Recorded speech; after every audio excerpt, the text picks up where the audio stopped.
Almost 3 years after the battle for Kobane, a massive effort is underway to rebuild the Kurdish city that borders Turkey. In 2014 and 2015, nearly the entire city fell under Islamic State control. The majority Kurdish population suffered brutalities and massacres, while much of the city was destroyed by ISIS terror attacks and the fierce resistance fighting by the YPG and YPJ. All but one neighborhood and one guard post on the outskirts of the city protected the local population and refugees that had fled to the Kurdish enclave for protection during the Syrian civil war.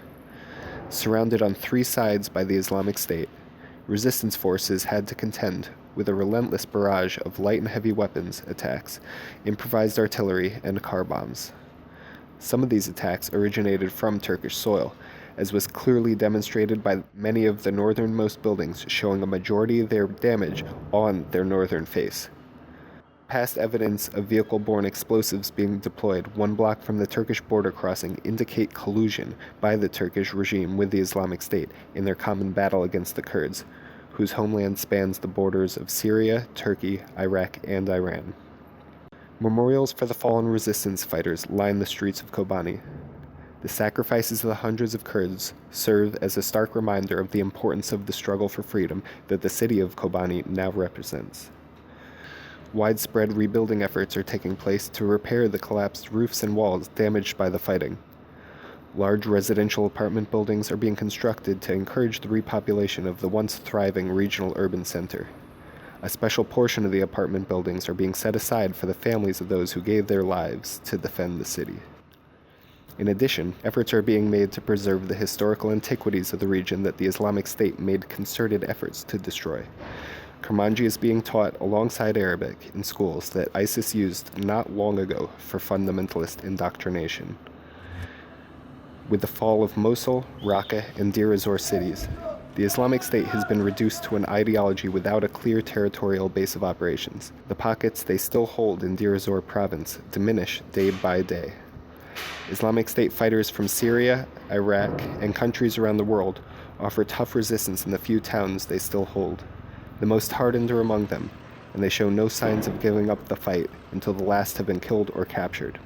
The fighting is fierce, and a continuous cycle of refugees flee the front line for the protection of the Syrian Democratic Forces. As the final battle pushes onward, towns can be seen quickly repopulating with the locals, eager to pick up the pieces and put their lives back together after years of conflict. The cities of Raqqa and Tabqa are still being cleared of deadly booby traps left behind by ISIS.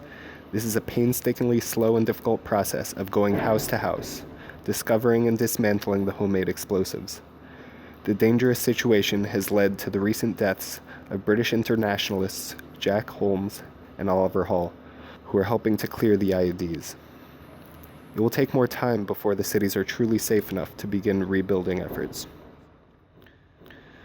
The city of Kobane and the outlying rural areas have had the opportunity to begin moving forward from a dark period in history. More recently liberated majority Arab urban areas, such as the city of Manbij, have fully repopulated with expanding economic activity. The task of defending these areas has been handed over to local forces allied with the Kurds and are a part of the Democratic Federation. There are extremely difficult tasks ahead in rebuilding the essential infrastructure destroyed by the conflict. Political, social, and economic development have been modeled on the democratic confederalist system proposed by Abdullah Öcalan.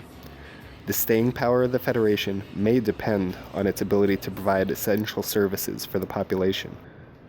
Raqqa and Tabqa military councils have been set up to develop autonomous and indigenous strength. The hope is that peace can soon take hold in the region so devastated by years of civil war.